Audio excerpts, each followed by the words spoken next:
the international community will question that na okay, hindi ka nagko-cooperate when you talk about President Putin kasi invited guest mo, pero ang sarili mong former president ng bansa mo, pinaaresto mo at nag-cooperate ka sa ICC dahil kalaban mo sa politika. At ngayon, may isa pang senator na ipapa-aresto mo rin dahil may ICC puno, warrant of arrest na kalaban mo rin sa politika. So, yun ang hindi maganda. Kasi parang ano na siya yun nga, hindi pantay ang pag-i-implement mo ng cooperation mo with the ICC. May selectivity. And just because domestically kalaban mo si PRRD sa politika and at the same time si Senator Bato, and probably the next one would be Bongo. Matagal na po yung ugnayan ng ASEAN at Russia, 35 years. Sa Pilipinas naman, 50 years.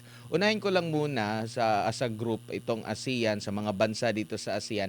Ano pong napapala natin sa Russia sa kasalukuyan mula noon hanggang sa kasalukuyan? Gaano kahalaga ang Russia naman bilang partner ng ASEAN? I think ang ASEAN at saka Russian partnership within the 35 years is very important kasi when you talk about Russia, ang Russia is #1 supplier as well. One of the top suppliers actually when you talk about energy and even related sa food security, meron din silang role na ginagampanan dahil I think when you talk about agricultural inputs, sila ang isa sa mga nagsusupply ng mga ganitong agricultural inputs like for example yung mga fertilizers and all that. So and also when you talk about natural gas, LNG, and of course renewable energy, but much more I think natural gas and LNG, ang Russia ay isa sa pinaka top source ng tinatawag nating medyo wait. Sorry. Tumatawag si sorry. May tumatawag sa akin. Sorry ha. Importanteng tao, but anyway, mas importante itong interview right now natin. So anyway, yun nga, ang pinasinasabi ko, when it comes to energy, when it comes to fertilizers, at saka when it comes to food security, ang Russia is one of those countries na nasa top. So kaya ang ASEAN member states ay nagbe-benefit dito. So even the Philippines to a greater extent. And I think Russia is also a major power when you talk about military and defense at saka maraming mga ASEAN member states ang actually right now dependent then or have good military and defense cooperation, security cooperation with Russia. One of that is Vietnam. And at the same time, when you talk about trade, investment, and of course tourism, I think Russia is now an emerging partner ng ASEAN member states. So in that sense, kahit na 35 years pa lang ang relationship ng dalawa, maraming opportunities na nakukuha din ang ating ASEAN member states kaysa Russia and vice versa. Kasi two-way naman ang relationship na yan. May tinatawag kang ASEAN level to Russia and then yung mga member states may sarili din silang mga relationship sa bawat isa. So yun. Sa pagdating naman sa Pilipinas, na ano ba natin, na kuha ba natin yung extent talaga ng mapapala ng Pilipinas sa Russia compare dito sa ibang mga bansa sa ASEAN, considering alam naman natin na malapit na kaalyado ng Pilipinas, lalo na ngayon, itong Amerika. At alam naman natin yung mga hidwaan sa mga US, sa Russia, sa China po, or napipigilan yung full extent talaga na meron tayong maraming mapapala sa Russia po, Prof? Pagdating naman sa Pilipinas, wait lang kasi sorry ha. Ngayong araw na to, alam mo, sunod-sunod ako, sobrang loaded sa interview at meetings. But anyway, pagdating sa Pilipinas, I think ang relationship natin with Russia, especially when you talk about energy, and when you talk about agriculture, of course, in relation to food security, I think when it comes to tourism, and even when it comes to defense and cooperation, hindi yan na ma-maximize or talagang na-utilize thus far. Kasi I think because of the fact na malayo ang Russia sa Pilipinas, kasi Russia is of course part of the European continent. So kung titignan mo yung distance, hindi kasi ang Russia immediate neighbor ng Pilipinas. However, I think with this new itong summit na nangyari between President Putin and BBM, President Marcos Jr. at nagkaroon sila ng summit na parang independent dun sa ASEAN-Russia commemoration na event, nagkaroon ng bilateral na pag-uusap ang dalawang bansa, Russia, the Russian Federation and of course the Philippines. I think ito ang parang nakikita nila na ito na yung simula or mag-i-ignite ng tinatawag ng mas deeper na relationship ng dalawang bansa, especially when you talk about, I think the most important I think dun sa meeting is more on possible opportunities and investment pagdating sa energy. I think that's one which is very much important for the Philippines kasi kailangan natin ng energy supply na consistent at I think Russia can supply us with that. And I think marami na rin tayong binibili sa Russia, especially during the crisis ng Iran dyan sa Strait of Hormuz na nagsara at tumaas yung bilihin ng energy-related products. I think Russia was supplying us and we're buying from them. And right now, parang pinagtibay yan. At saka I think when you talk about tourism, isa yan na ini-explore right now ng BBM administration. And I think when you talk about agriculture, kasi ang sabi ko nga kanina, Russia is one of the major suppliers ng agricultural inputs, especially when you talk about actually wheat is one and fertilizers I think. So ito ang magsisimula ngayon kasi mas I think na re-emphasize doon sa meeting ni BBM and Putin, and I think pinapaigting din nila ang tinatawag ng people-to-people exchanges kasi nga parang nag-explore tayo right now kung ano ang mga possible na ventures na pwede nating makapitalize when you talk about tourism, but not a one-way thing. I think it's both sides na, tourism ng mga Russians sa Pilipinas at tayo din siguro pupunta sa Russia to do some tourism. So, in a way, sa akin, sa tingin ko lang, itong summit na to, ngayon pa lang siguro ma-exemplify at ma-maximize ang tinatawag ng Russia-Philippine relations na kung saan 50th anniversary natin this year. Yeah. Opo. Nakikita nyo po ba na posibleng maapektuhan din yung relasyon natin, na hindi makamit natin yung full extent ng mga benepisyo mula sa Russia? Dahil nga din po sa relasyon natin with China, na may magandang relasyon naman ng China sa Russia po, Prof. Well, sa akin lang, it depends really on the BBM administration how it gonna, handle the relationship.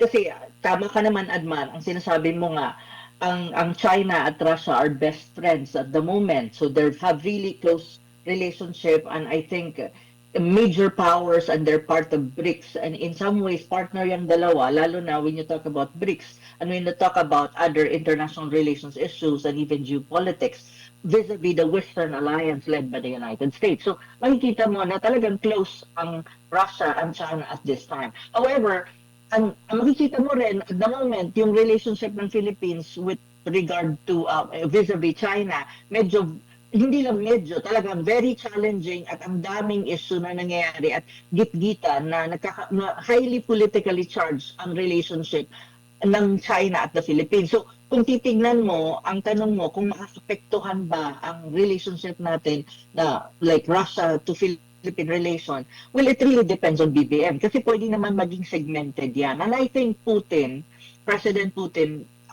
sa tagal niya sa pagiging statesman at saka leader ng kanyang bansa, I think alam ni Putin how to handle na the relationship of the Philippines and Russia are quite independent and not necessarily makakaapekto yung gitgitan ng Philippines and China sa relationship natin with Russia. I think there's a way of handling it it depends really sa administration ng BBM kung paano niya dadalhin kasi ang nakikita ko naman kasi it's good for the Philippines to have a deeper relationship with Russia kasi Russia can really help us when you talk about energy in terms of supply.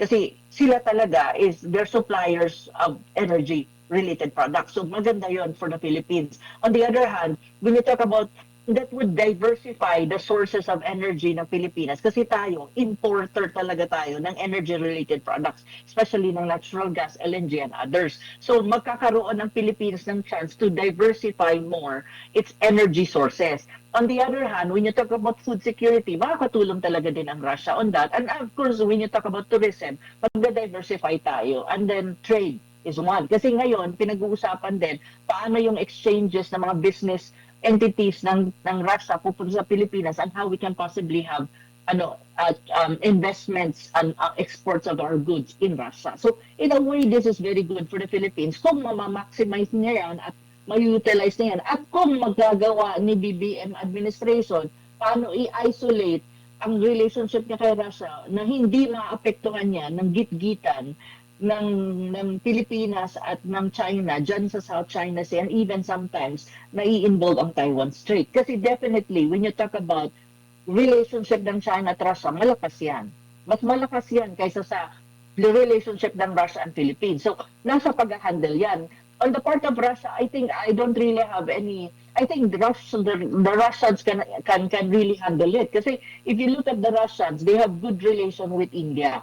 And even sometimes India-China relations is very challenging. Pero Russian and India relations are quite very good. And even when you talk about Vietnam and Russian relations are very good as well. Even though Vietnam, before and even every now and then, may gitgitan sa South China Sea kasi claimant state ang Vietnam ng South China Sea. Pero maganda pa rin naman kasi ang relationship din ng Vietnam and China actually at this time. So it's really dependent on how the administration ng BBM will handle this.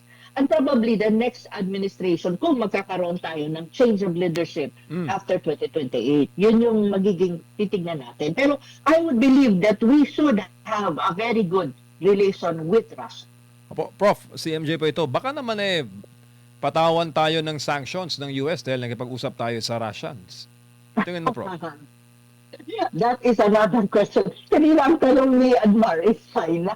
Right now naman, ang tanong ni MJ, United States, which is also another challenge for the administration of BBM. Kasi tayo naman, mas mahirap-hirap ito kasi ang nangyayari sa Ukraine is it is really like ang Ukraine is backed up by the United States and the European Western Europe, tapos ang kalaban nila is ang Russia, tapos tayo we are a military ally through the MDT, Mutual Defense Treaty of the United States. So in a way, challenging din yung position natin kasi baka naman mainis sa atin yung United States dahil nga we're trying to get closer to Russia. Well, it really depends on BBM again. Kaya nga sinasabi natin lagi at lagi ko rin sinasabi sa lahat ng interview ko, dito nagmamatter ang tinatawag mong independent foreign policy, that you're a friend to all, an enemy to none. Pag independent ng foreign policy mo at hindi tied up to one major power like the United States or any major power, madali ang maneuvering at madaling magkaroon ka ng close relationship with, let us say, Russia, when in fact Russia is kind of a perceived adversary of the United States. So hindi ka mahirapan. Pero kasi ngayon, ang challenge ng BBM administration is the foreign policy is not necessarily independent, and really, to be very straightforward about it, it's very leaning to the United States. So ito yung challenge kasi in a way, ang US would not want its ally to be very close to its perceived adversary. And the perceived adversary really of the United States is unang-una is China and the other one is Russia. Yan talaga ang totoo pagdating sa geopolitics. So right now, ang challenge kay BBM bilang architect of foreign policy is paano niya i-handle ito na hindi magre-react ang US until the US will not say na, tama na yung relationship na yan with Russia. Hindi yan, wag ganyan. Or kaya nga nagkakaroon tayo ng gitgitan with China is precisely the United States also is influencing our foreign policy and using the South China Sea. So, ang hirap ng sitwasyon na yan, well, it's up to BBM, paano niya i-handle yan at ang administration niya. Pero at the end of the day, yun ang sinasabi ko lagi. The Philippines being a small country, hindi naman tayo mayaman, hindi tayo ganun kalakas as a country, kadami nating problema. Ang best position really for us para ang mga sitwasyon na ganito ay maiwasan mo at makaka-maneuver ka is to have an independent foreign policy, neutral ang position mo, equidistant to all major powers, para you can maneuver and you can have closer and deeper relationship with any major powers na kahit sila ay hindi magkakaibigan, basta sila lahat ay kaibigan natin. Dapat ganun talaga ang Pilipinas para hindi ka nahirapan at hindi ka na parang nakakalanganin ang posisyon mo. So, yun yung tingin ko. Opo, ma'am. Meron pong standing arrest warrant, no? Si President Putin sa ICC. Tapos, inimbitahan ni PBBM si Putin by November, pumunta raw ng Pilipinas para dumalo sa isa pong summit bilang the Philippines is the ASEAN chairman.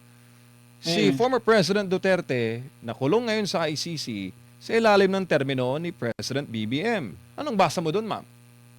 Yan yan ang kailangang awit. Una, technically, the Philippines, not only technically and substantially kasi, the Philippines is not anymore a party of the Rome Statute.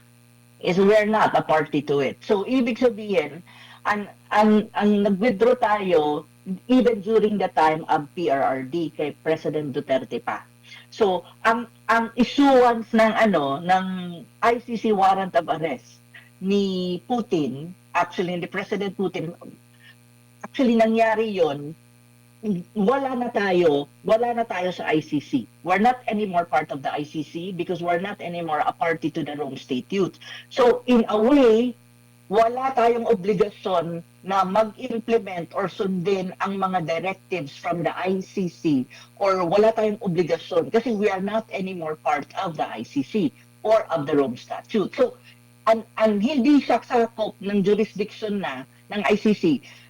Well, in a way, tayo ang Pilipinas, talaga dapat ganon, wala na. So, yung pag-invite ni I think aware ang BBM administration at of course I think the DFAs the heads of the DFA mga kung nandiyan sa DFA na they can invite Putin to go to the Philippines because even if Putin has an ICC warrant of arrest, the Philippines always have a choice not to even implement that kasi nga wala naman tayong talagang obligasyon na sa ICC kasi hindi na tayo part ng ICC. So, kahit sabihin pa ng ICC, halimbawa na pumunta si Putin sa Pilipinas na, arrestuhin nyo na, hindi na kasi wala tayong obligation. We're not anymore a member state of the ICC or party to the Rome Statute. So, ganun ang sitwasyon. So, kaya si BBM, sinabi niya na, please come to the Philippines to attend the East Asia Summit. Kasi alam niya yun eh. Ngunit, ang problema ni BBM, alam naman pala niya na hindi na tayo party to the ICC at saka wala na tayong obligasyon sa ICC. Yet, when you talk about PRRD, pina-aresto niya at nag-cooperate siya sa ICC. That is really the problem. Ito yung problema ni BBM eh. Yun ang tinatawag ng selective na cooperation with the ICC. Kasi dahil adversary niya, dahil political enemy or quote-unquote CPRRD ng current administration, especially ng mga Marcoses on the part of BBM, nag-cooperate siya. And not only that, kasi andyan din si Senator Bato, nagko-cooperate din ang gobyerno natin, kahit wala na naman tayong obligasyon sa ICC, and we are not anymore a member of the ICC, pero nagko-cooperate pa rin sila para i-implement ang warrant of arrest ni Senator Bato. Diba? So, ibig sabihin, tawag nito, may duplicity ang positioning ng BBM administration when you talk about the ICC.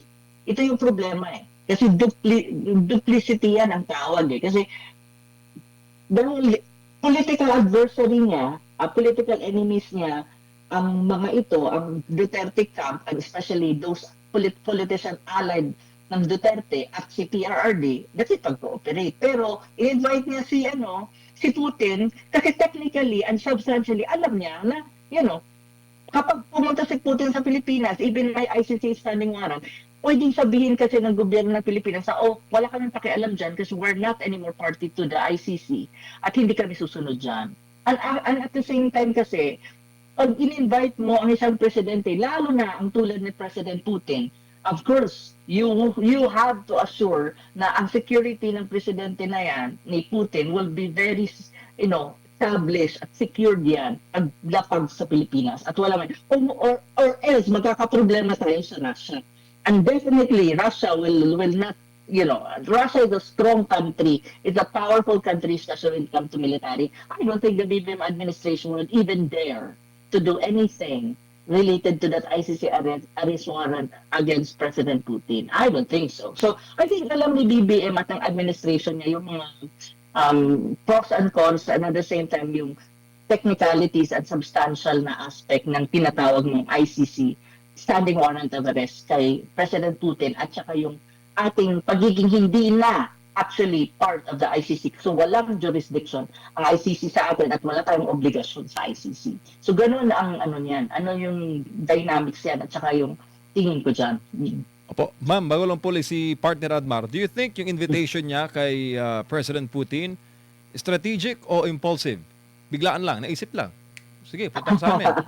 Punta ka sa amin without thinking the repercussions, kasi may mga nagsasabi na kung pumunta daw dito ang presidente ng Russia at walang ginawang aksyon ng ICC at hindi siya naaresto, meron dong tinatawag na non-equal implementation of the law. Kasi nga, si PRD dinala sa ICC. Ngayon, itong may standing arrest warrant, pumunta ng Pilipinas kung saan naaresto ang dating Pangulo at dinala sa the Netherlands, hindi rin magawa. Anong tingin mo, ma'am? Impulsive invitation or strategic? I think it's I don't think it's impulsive, and I don't think also it's strategic. I think it's more diplomatic and a protocol. Protocol yan. Kasi when you talk about the East Asia Summit, the Philippines is the chair of ASEAN. And during sa time na yan, sa November, in the same manner na nangyayari yan, kasi tayo yung host, tayo ang chair. So sa November, magkakaroon ng ganong summit. Of course, the Philippines is the host. So, ang ASEAN kasi, hindi lang naman kasi, sa East Asia Summit, hindi lang naman ASEAN ang pupunta, ASEAN member states ang a-attend or yung leaders ng ASEAN member states ang a-attend. Ang tinatawag ng major partners ng ASEAN, and that includes Russia, is also usually, it's a tradition and it's always the case na ini-invite ng host country ng ASEAN na pumunta para sa East Asia Summit and I think other related summits and meetings. It's really the case. So, lagi yan. Even Malaysia last year is the same. So ngayon, it's a protocol and at the same time, it's a diplomatic gesture of inviting the Russian president to attend the East Asia Summit. Kaya very clear, very specific ang sabi ni BBM, diba?